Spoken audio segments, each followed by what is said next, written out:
అందరికీ షలోం. ఈరోజు ఈ వీడియోలో 7వ అధ్యాయం గురించి ధ్యానించబోతున్నాం. ఈ అధ్యాయంలో మనకు ఎదురయ్యే కొన్ని ప్రశ్నల గురించి చూద్దాం. దేవుడు నోవాహుతో చేయబోయే నిబంధనకు గల కారణం ఏమిటి? నోవాహు నీతి ద్వారా మాత్రమే ఈ సృష్టి రక్షించబడిందా? 6వ అధ్యాయం 13 నుండి 22 వచనాల్లోని సూచనలకు మరియు 7వ అధ్యాయం 1 నుండి 5 వచనాల్లోని సూచనలకు మధ్య గల వ్యత్యాసం ఏమిటి? దేవుని నిబంధనను నోవాహుతో మాత్రమేనా లేదా ఈ సృష్టితోనా అనే ప్రశ్నలకు సమాధానాలను ఈ అధ్యాయంలో చూద్దాం.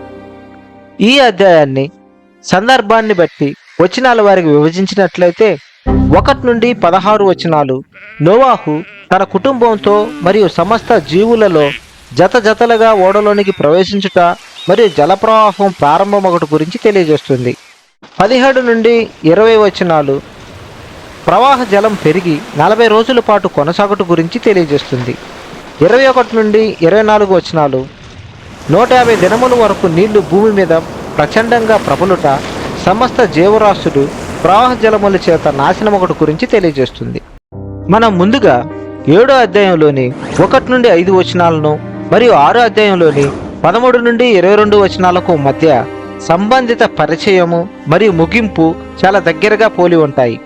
7వ అధ్యాయం 1వ వచనంలో ఇంగ్లీష్లో చూసినట్లయితే అండ్ ద లార్డ్ సెడ్ అంటూ నోవాహ్ మరియు హషేమ్ నోవాహుతో చెప్పిను అని, 6వ అధ్యాయం 13వ వచనంలో అండ్ ద గాడ్ సెడ్ అంటూ నోవాహ్ మరియు దేవుడు నోవాహుతో చెప్పిను అని, 7వ అధ్యాయం 5వ వచనంలో and Noah did all that God had commanded him, 6వ అధ్యాయం 22వ వచనంలో and Noah did all that God had commanded him.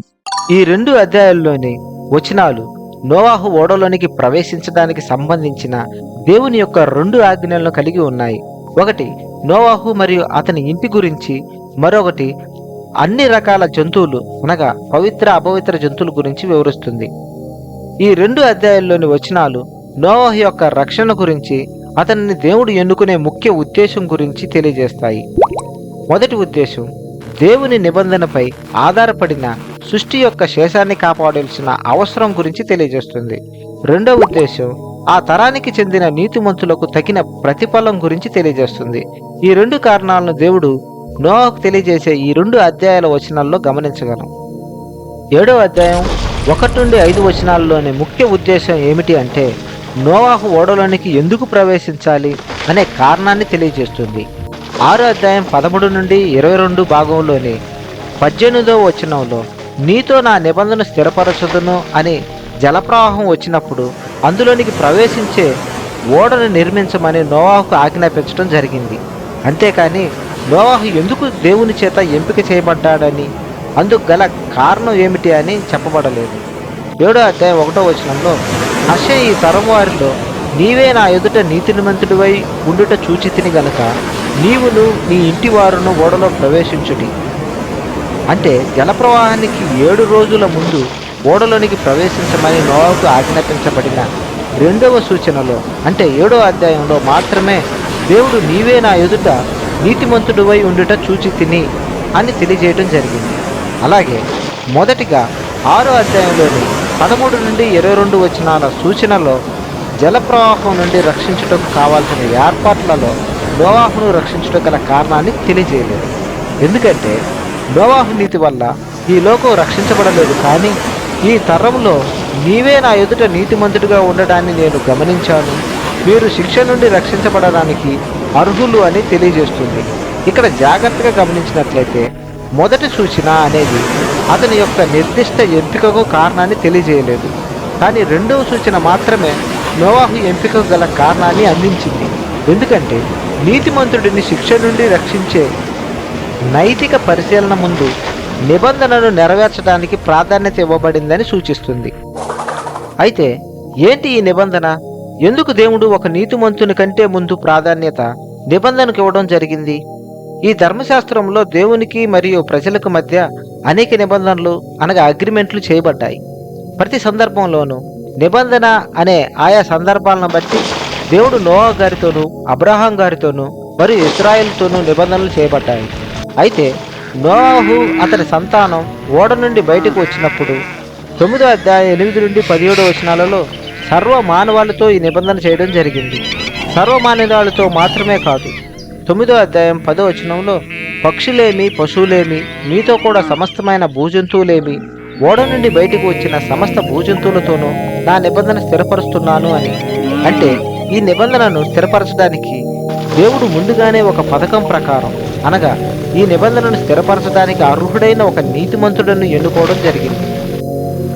ధర్మశాస్త్రంలోనే నిబంధన అనే పదం మొట్టమొదటిగా 6వ అధ్యాయం 18వ వచనంలో చూడగలం.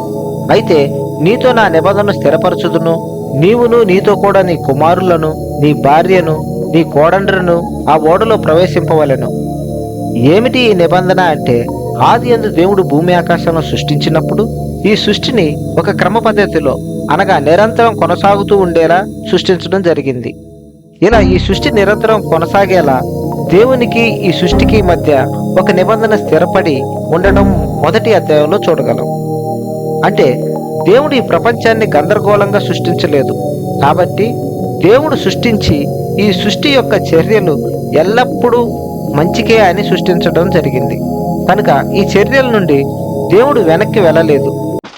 అందుకనే ఈ సృష్టితో ఉన్న నిబంధనను ఒక నీతిమంతుడి ద్వారా స్థిరపరిచి కొనసాగించాలని అనుకున్నాడు. మానవాళి మరియు సమస్త సృష్టి యొక్క సంపూర్ణ వినాశనం అనేది కేవలం నోవాహు యొక్క నీతి వల్ల మాత్రమే నివారించబడిందని మనం భావించడం అలవాటు చేసుకున్నాం.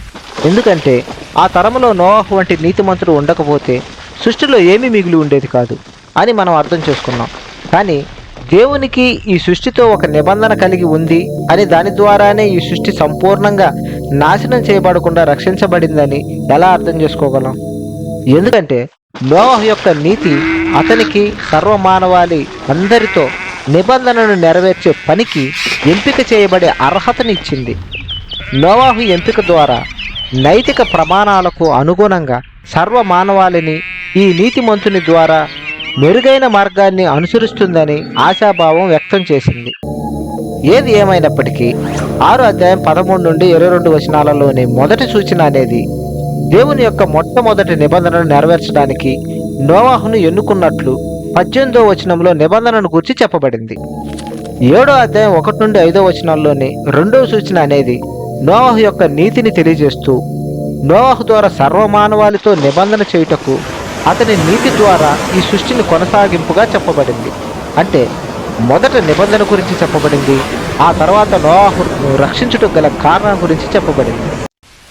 అందుకనే 7వ అధ్యాయంలో ఒక నీతిమంతుడు దేవునితో సన్నిహిత సంబంధాన్ని బలుల ద్వారా ఏర్పరచుకొనుటకు పవిత్ర అపవిత్ర జంతువుల గురించి ఈ అధ్యాయంలో మాత్రమే చెప్పబడింది.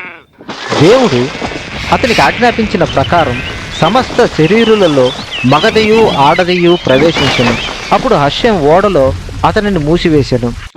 నోవాహు వయస్సు యొక్క 600 సంవత్సరము 2వ నెల 17వ దినమున మహాగాధ జలముల ఓటలన్నీయు ఆ దినమందే విడువబడెను.